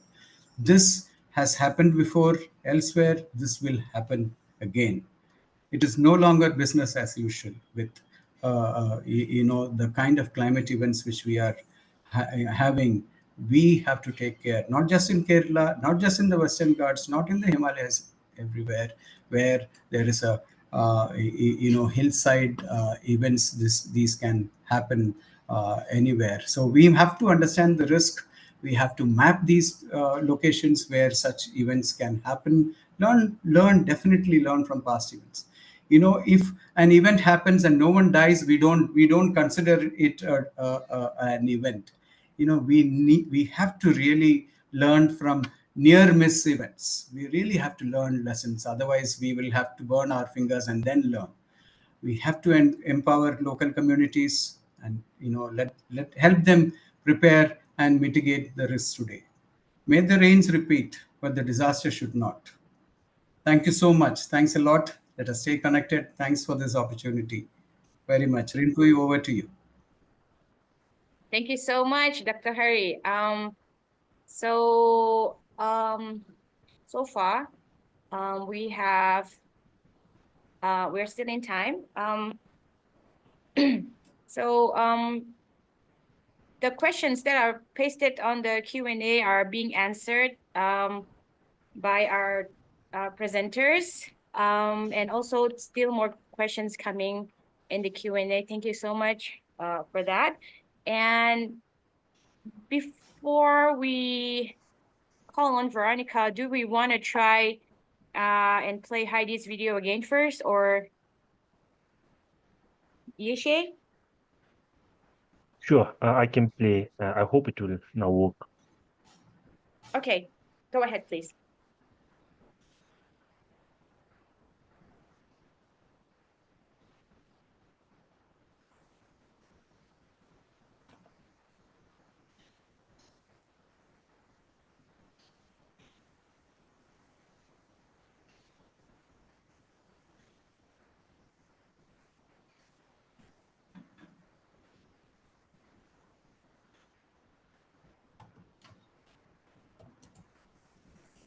Hey, welcome. I'm so glad you're joining this webinar today in connection with the International Day for Disaster Risk Reduction. My name is Heidi Stenner. I'm a project manager at Geohazards International, CHI. And I have the honor of kicking us off today. There's a lot of really interesting speakers coming up, and I'm glad you've joined us because it'll be worth your while, I think. And this year's International Day for Disaster Risk Reduction focus is on empowering the next generation for a resilient future. So, International Nonprofit Organization, GHI, has been working with young people for many years in South Asia, in India, in Bhutan, in Nepal, and in the Caribbean, in Haiti, and the Dominican Republic, and most recently in the Philippines. I'm so glad that International Day for Disaster Risk Reduction is focusing on kids this year. I'd like to suggest that not only do we need to protect young people during disasters, and that means, safer schools, planning for them during disasters, but that we also involve them in our efforts at reducing risk by giving them a voice and empowering them to make a difference where they can. Collaborating with youth and empowering them, it's such a win-win situation as the young people get to learn and develop habits that reduce their own risk, and they make wonderful messengers. They talk with their families, they talk with their friends, they can go out and talk with their communities, and they make really valuable messengers. Now, collaborating with youth, so I wanted to mention that all of us working to build disaster resilience can make a big difference for the future by connecting with young people, by talking to them in schools, going out and inviting youth to lead projects with their peers and community, and engaging them in our conversations and our work projects.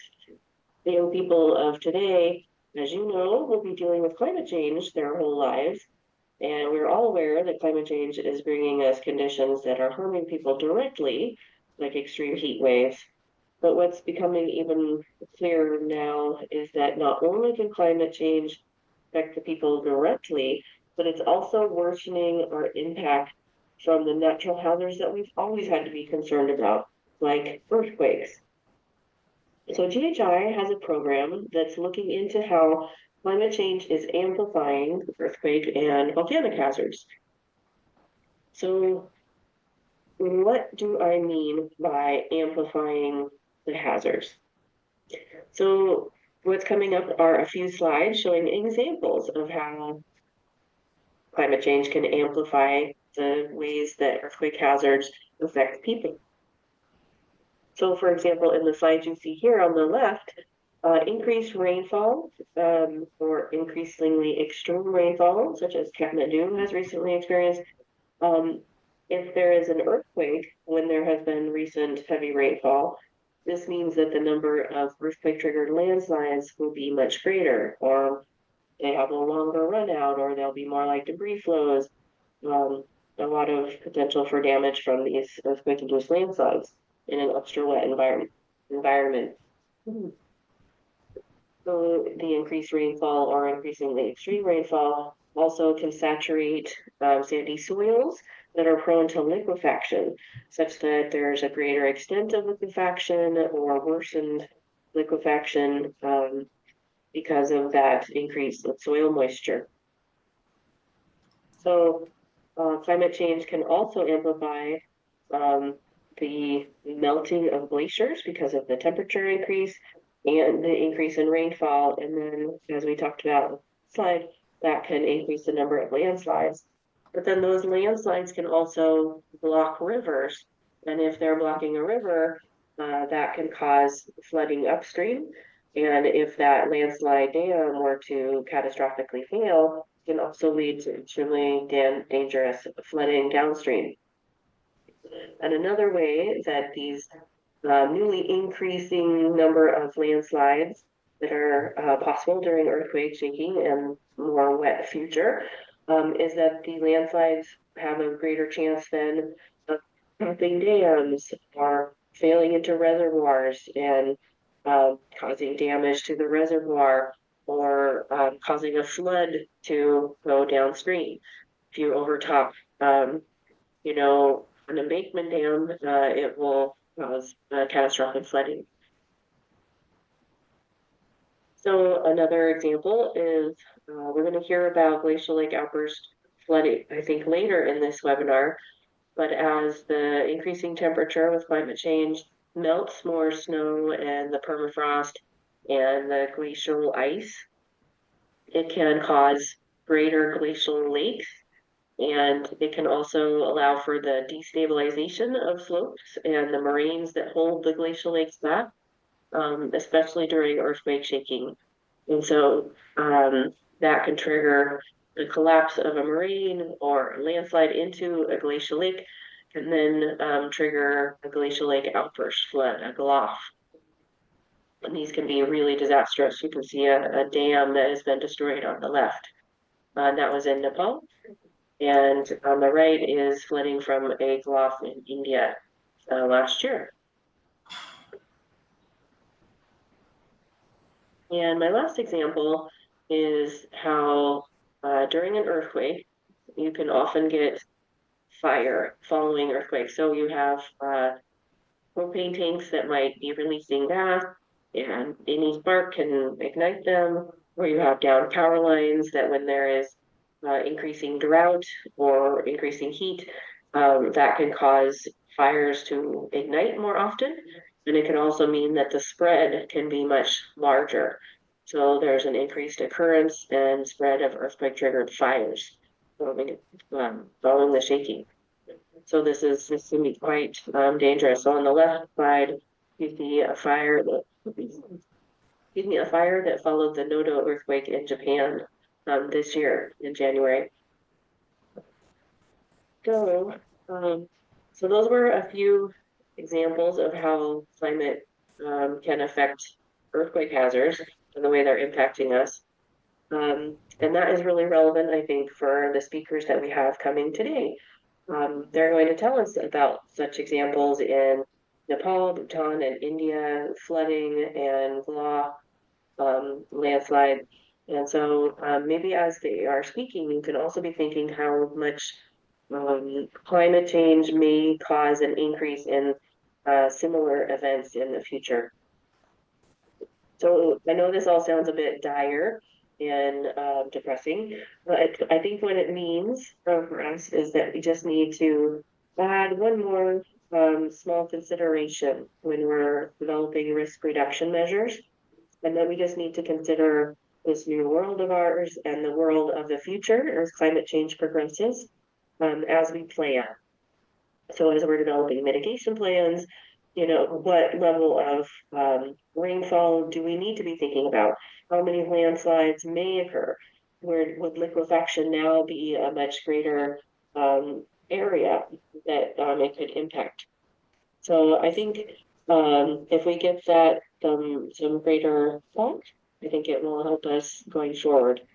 And I really want to thank you all again for joining. This is a really interesting webinar, and I think you'll enjoy it. So I also wanted to mention that all of you who are working in disaster risk reduction, or you're thinking about it, or you're considering working in it in the future, I think your work is critical. And as you can see, climate change is only increasing the amount of impacts that we need to prepare people for. So your work is as critical as ever, and we need to have your work. So whether you are focused on being in the field to investigate how disasters develop, or working on those plans on how to respond or recover, or you're interested in engineering resilience into your community, any of these ways of approaching risk reduction, there's many angles to look at it from. All are extremely important, and I want to thank you for your work in this very important field. So enjoy the webinar. I'll turn it back over to our Jean Chai colleague. Take care. That was a very great presentation from Heidi. So our three presenters have finished presenting. Now, as per our tentative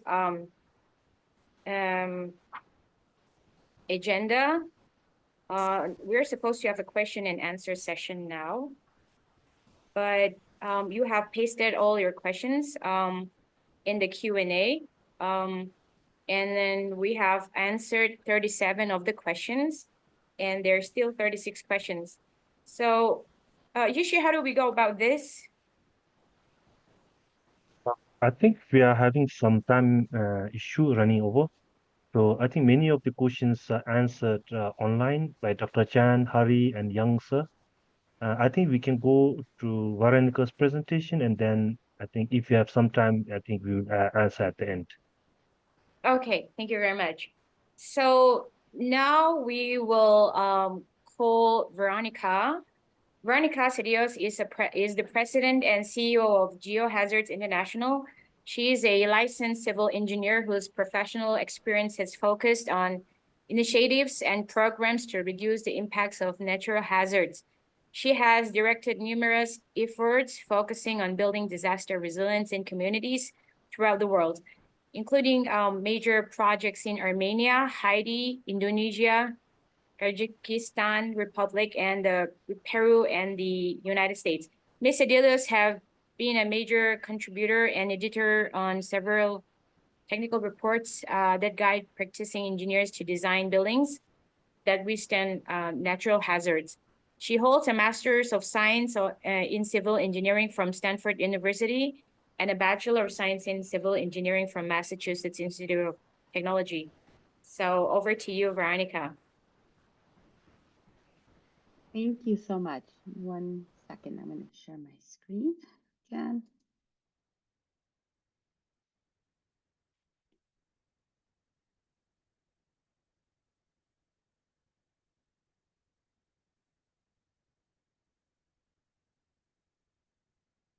You see my screen okay?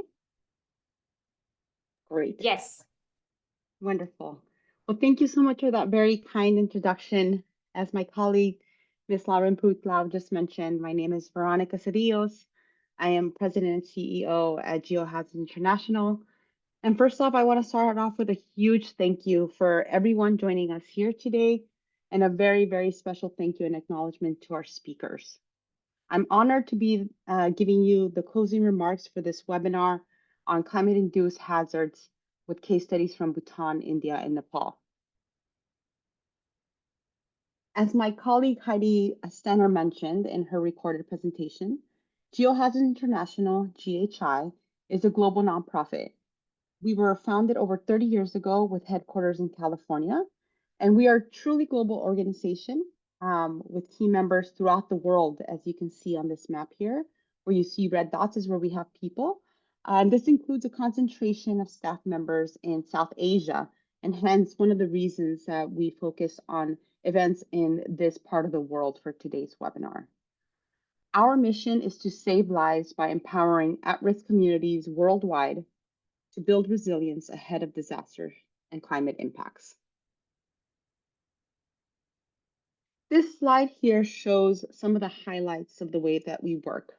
And this includes sharing knowledge and raising awareness, not only to the particular places where we're working, but also sharing lessons learned globally. And that's one of the main motivators behind today's webinar. We also work to strengthen local capacities. We do this through trainings, mentorships, workshops, as we know that in order for there to be lasting impact, there needs to be the skills and the know-how on the ground. We co-develop solutions to build disaster resilience.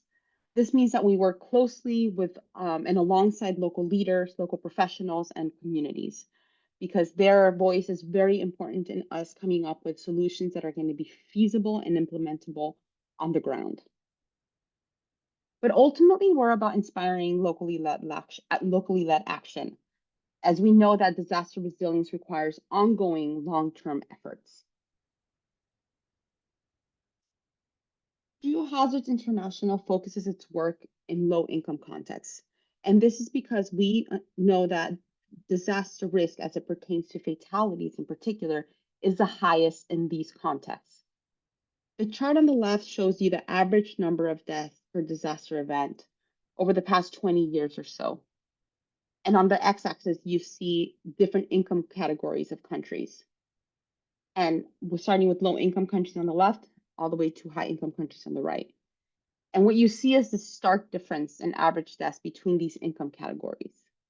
And in fact, when we look at total disaster deaths, we find that over 90% of disaster fatalities are occurring in developing countries. And this is not because hazard events are happening less frequently in high-income countries. It is because risk-informed practices have been implemented over the years that have reduced disaster fatalities. So the good news is that there's a lot that we can do to bring these numbers down. Not just immediate deaths. We also know that disasters exacerbate existing inequalities. On an annual basis, about 26 million people are pushed into poverty because of disasters. We know that those with fewer resources can lose everything they own. So that means that those with more resources may lose a lot, but they're likely to have some leftover resources to help them recover. So the loss of access to jobs and opportunities, for example, are much more consequential for low-income families. This means many times that their entire future or education for young children can be completely derailed if their family needs them to step into work, or if their school is destroyed and there's issues with educational continuity, they may not be able to go back to school, which can have generational impacts. We know that prevention is the most effective approach when it comes to saving lives and preventing some of these devastating long-term impacts that I just mentioned. But we also know that it's the most effective approach when it comes to costs. For every dollar invested in risk reduction and prevention, we can save up to $15 in post-disaster and recovery. And this is one of the reasons that GFI's International focuses so much on being proactive in thinking about disasters. So now I want to circle back to today's webinar. The objective of today's webinar was for us to share causes, consequences, and lessons learned from 3 recent climate-induced events. You heard from Professor Chand of the wake-up call from the Thang flood and the increase in glacial lakes due to climate change and the corresponding risk of glacial lake outburst floods. From Sir Dorji, we heard how real climate change is feeling now, and in particular, of the Deschalosine flash flood in Thimphu, Bhutan, and the suddenness of this event. From Dr. Hari Kumar, we learned about the devastating Wayanad landslide dams, and debris flow in Kerala, India. Many of the recommendations and lessons learned highlighted the importance of many different aspects, whether it was effective monitoring and sustainability of early warning systems, comprehensive risk assessments to understand future risks for flooding and debris flow, the need for climate change adaptation and more resilient infrastructure, particularly with increased disaster risk from climate change. Designated no-build zones. We also heard about the importance of coordination, how it's actually saved so many lives in the Wayanad event.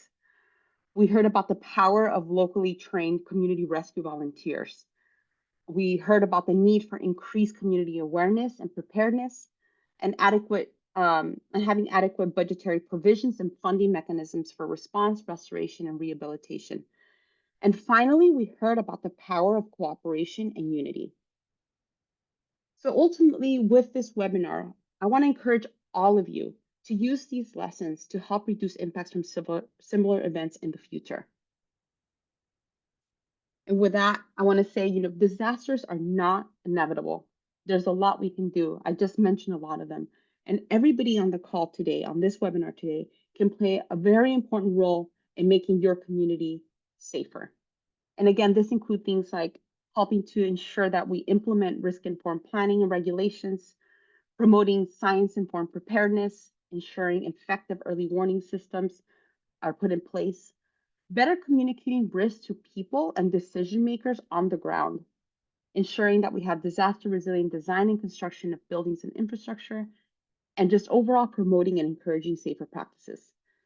And this is particularly important as the world is facing increasing disaster risk, which is only being exacerbated by climate change. And these new challenges require collective action, not from just one group, but from all of us now and into the future. And I think this really stresses the importance of the 2024 theme of the International Day for Disaster Risk Reduction, and that is on empowering the next generation for a resilient future. And this includes things like equipping the next generation with knowledge and skills to take on the challenges of today and the future, and elevating youth voices in disaster awareness and planning processes, and holding events like we are today that are calling for the engagement of students and young professionals in being part of the solution to the issues and the challenges that we are facing. So with that, I'd like to invite you to join us in putting our knowledge to action and working together for a safer future. I wanted to know, I think my colleague, Ms. Laurie Bhutan mentioned this earlier, that today's webinar is actually part of a broader series that we have held for a number of years now in recognition of the International Day for Disaster Risk Reduction. And we're just hoping to continue this practice and hope to bring another one next year.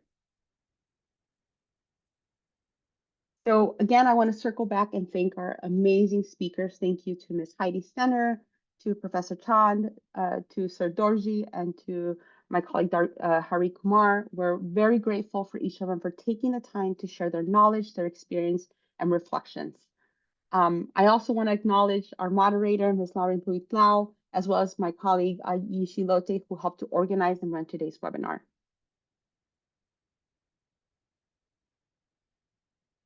And here I just want to recognize and thank our corporate sponsors. Through their contributions over the years, they make events like today possible. So thanks to them, we are able to hold webinars like today's. And with that, I'd like to invite you to stay connected. Please visit our website, sign up for a newsletter. You can do that by using the QR code shown here. You could follow us on social media where we post regular updates on our work and our progress. And with that, I'd like to thank everyone again and wish everybody a wonderful day.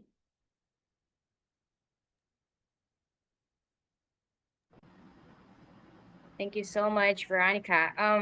Now we're at the end of our session. Thank you for all the participants from all over the world for joining us. It has been a wonderful event. Hopefully, in the next coming year, in the next year as well, we will be doing our IDDRR event again like this, and hopefully maybe all of you can join us again then. As for the Q&A, we have answered as much as we can, and we still have questions which we're not able to finish it. So we will be answering as much as we can to all the questions that you have had for us. And for the recording, we will share this with you all on our social media, and you can find us there, and it'll be available there to all. So with that, we are concluding this session, our webinar. Have a good day, everyone, and good night to the rest of you. Thank you all. Thank you. Thank you. Thank you so much. Thank you Bye-bye. so much. Bye-bye. Thank you. Bye-bye. Thanks a lot. Yang sir, Chan sir. Thank you. Yeah, Thank you so thank you much. very much. So much. Yes. Mr. Chand, Mr. Doji. Okay. Bye. All right. Bye-bye. Bye-bye. Bye-bye. Thank you. Bye, everyone. Bye. Thank you. Hi. Thank you. Thank you so much. Thank you. Thank you.